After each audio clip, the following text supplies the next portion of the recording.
Kornography. Corn. Corn. It's Like you big. eat cornography. It's destroying people. Yes, it is. People Now, are getting addicted to it. when we're referring to corn, are we talking about the actual film or us watching it? What do you mean? Like being involved in the filmmaking process? People are watching it and getting addicted to it. No, So- well, both of it's bad. Both of it's not good. It's immoral. Being in it or watching it's not good. I'm guessing you're going to say why it's not good, not just because it's your opinion it's not good. Well, let's see what Paul says about this. Okay. 1 Thessalonians 4, 3, 4, 5, and 6. You're supposed to start with the verse of the day. Well, this is the verse for the episode. Okay. It is God's will Can't that touch you you. should be sanctified, that you should avoid sexual immorality, that each of you should learn to control your own body in a way that is holy and honorable, not in passionate lust like the pagans who do not follow God, and that in this matter no one should wrong or take advantage of a brother or sister. What is a pagan? Like they worship idols and stuff. Different gods? Well, I think it's like idols, like a long time ago, like they made like cow heads and like sticks. Oh, the voodoo dolls. No, not voodoo dolls. That's something a little bit different. But the like they worship things, I think. Mm-hmm. Like the voodoo. And they make altars to things. Mm-hmm. Like witches. So cornography, used at any level, harms romantic relationships, says new BYU study. And if you stay with us, we have a CNN video later, which how reputable CNN could be, but they actually had a good point doing this. They can't have fake news, can they? Yeah, they can. All of it, everything you pretty much see on TV is fake to some extent. But why are men not dating anymore? So CNN talked about that a little bit. Because women... go ahead. Oh, it's done. You can go. Well, it's not just men not dating, right? The majority is men not dating. I think it was 63% of men under 30 aren't dating. Well, it takes two to date. Yeah, but the majority of the women are dating. So that'd be 40% then. You said No, I think it was like 20-something percent. Oh, I think it was 27% for women, then 63% of men. Let's get into this article. Avoiding cornography is vital to developing a healthy and long-term romantic relationship, says a new BYU study.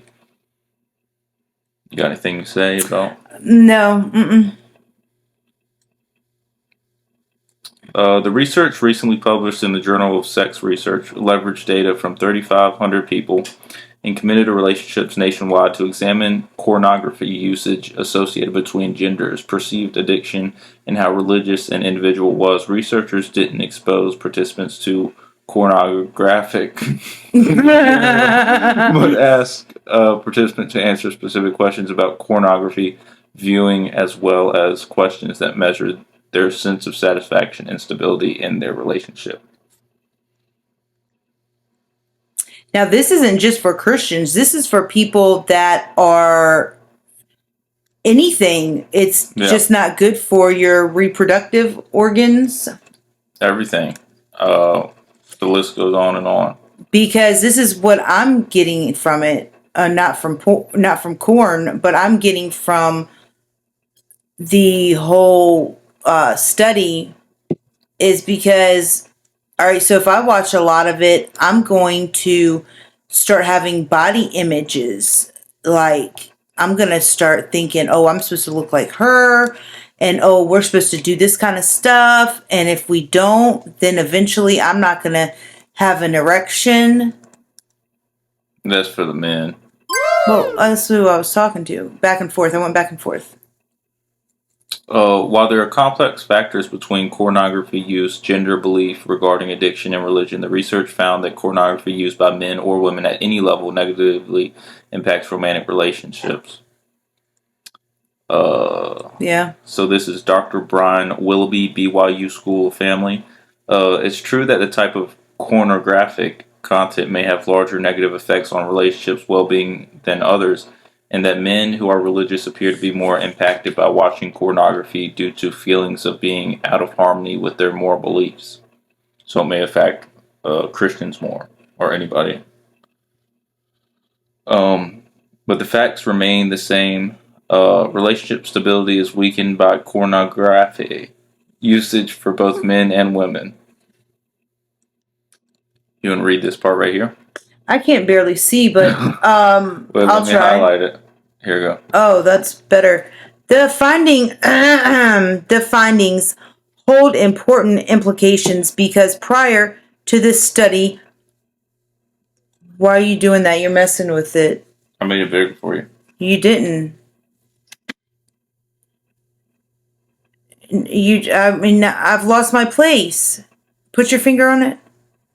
It's right here, the blue. I just made it bigger. Pornography and its impact on relationships health had been a topic on which scholars and other experts seldom agree. Many scholars argued that too many competing factors were at play to suggest that pornography use harms healthy relationships, making it difficult for the public and policymakers to get a clear sense of the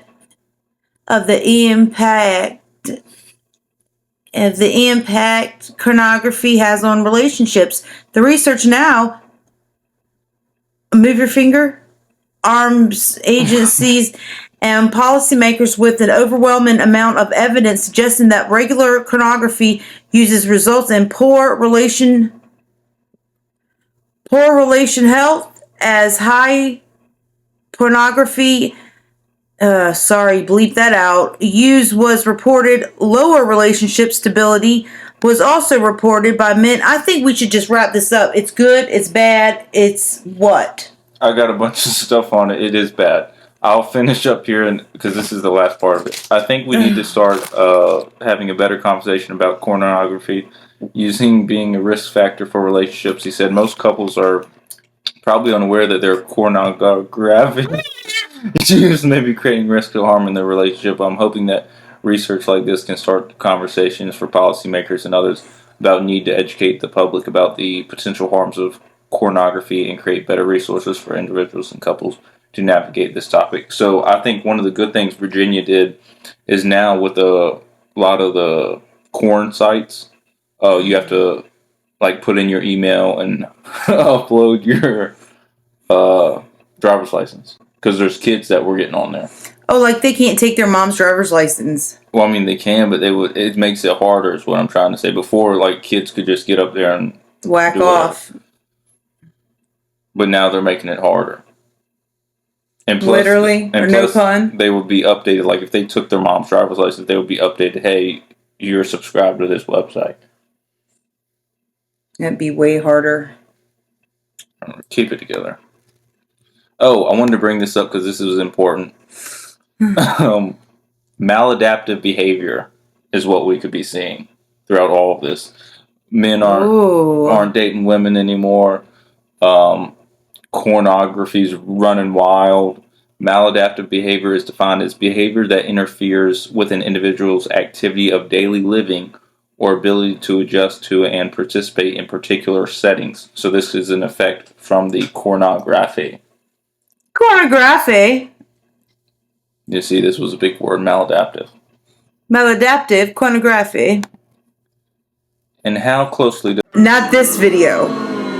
That is an example of CNN. There we go. They know whose side they're on, and they're crooked. But CNN is? This video, I thought you were going to whack me in the nose.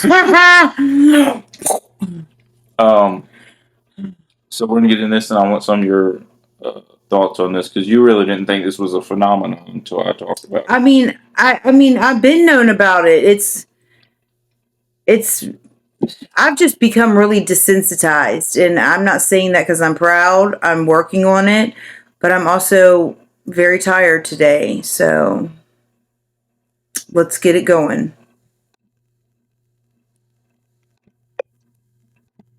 Pew Research Center found 30% of U.S. adults are neither married, living with a partner, nor engaged in a committed relationship. Nearly half of all young adults are single. Now, look at these numbers. 34% of women, twice as many, a whopping 63% of men. What explains that?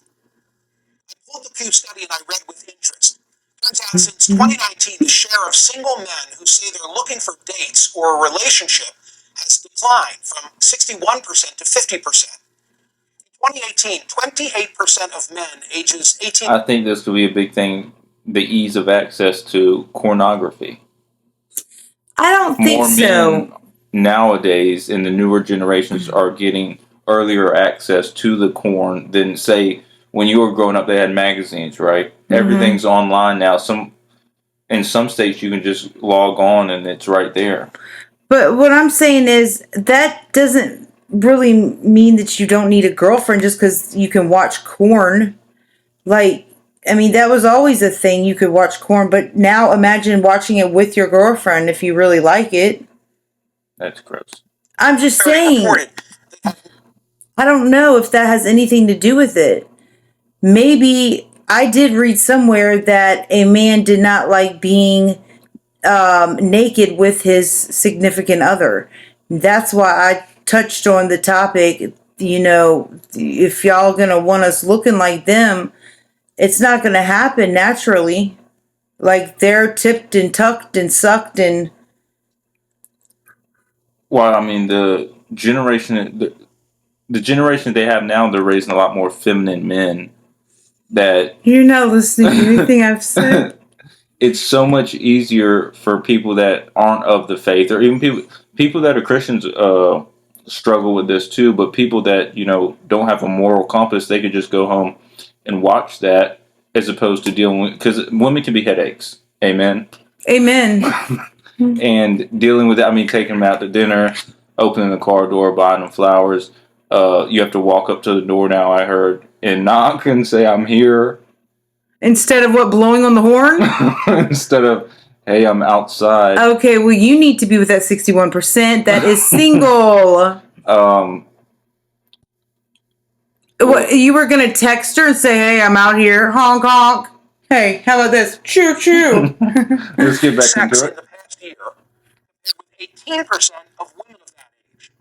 No report said men in their 20s are more likely than women in their 20s to be romantically uninvolved, sexually dormant, friendless, and lonely. They stand at the vanguard of an epidemic of declining marriage, sexuality, and relationships that afflicts all of young America. Among the causes, among the factors, a reliance on social media and online porn. But also, more young women are hooking up with each other or dating and marrying slightly older men, and heterosexual women are getting more choosy. Other troubling statistics about men come Now, from a I could see 2021 that. study from the Survey Center for American Life.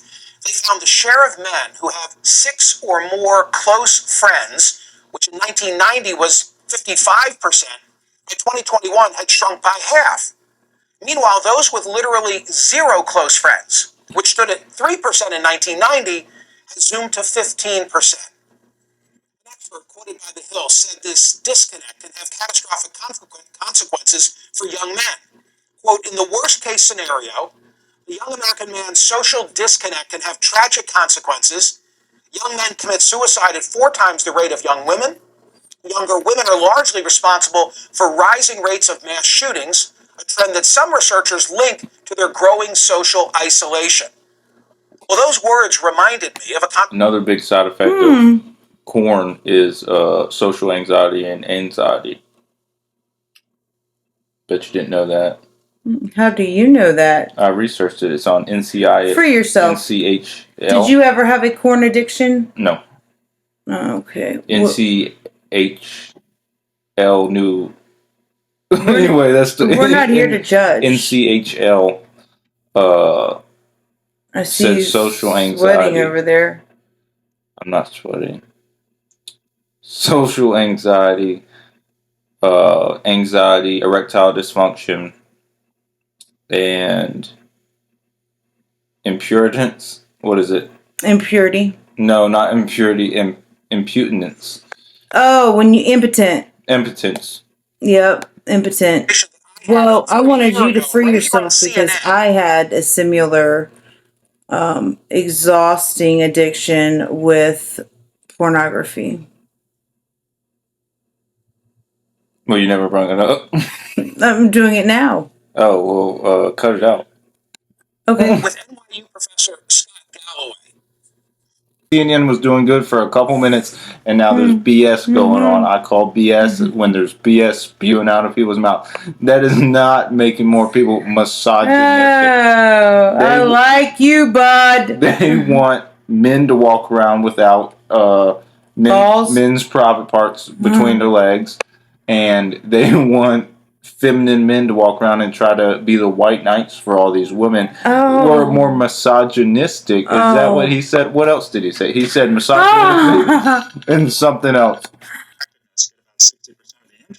Practice. With a group of men that are more prone to Conspiracy theories. So like, he's what? So he's trying to say that doesn't really make sense.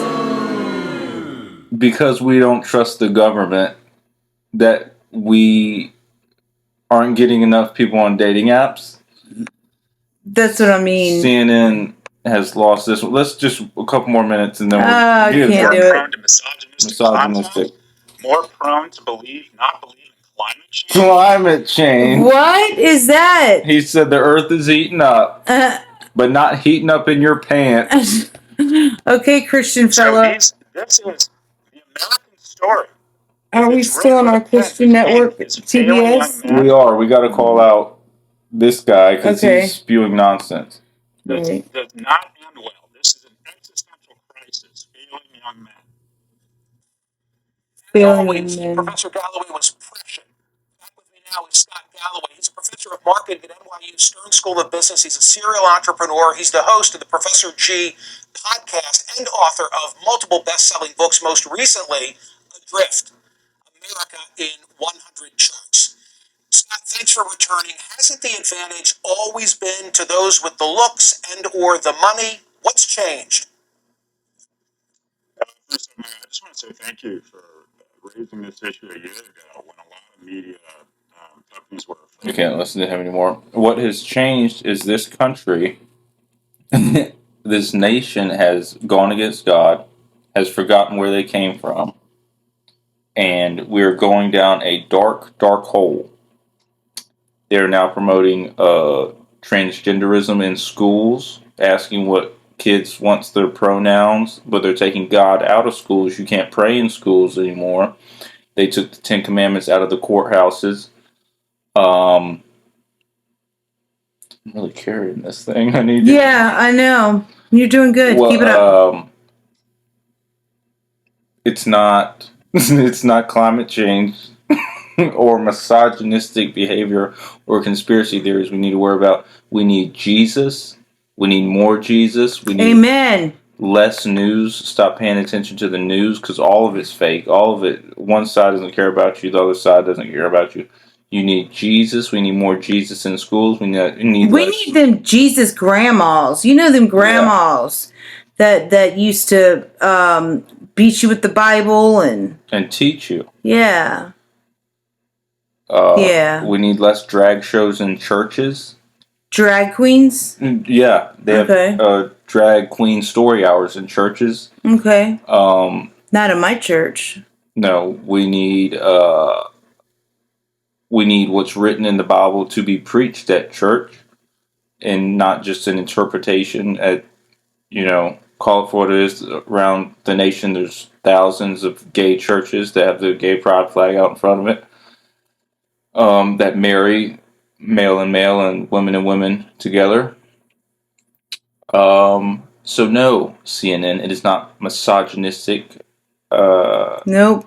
Or climate change or whatever, or the frogs. Conspiracy theories. Yeah. The fluoride in the water with the frogs. Yeah.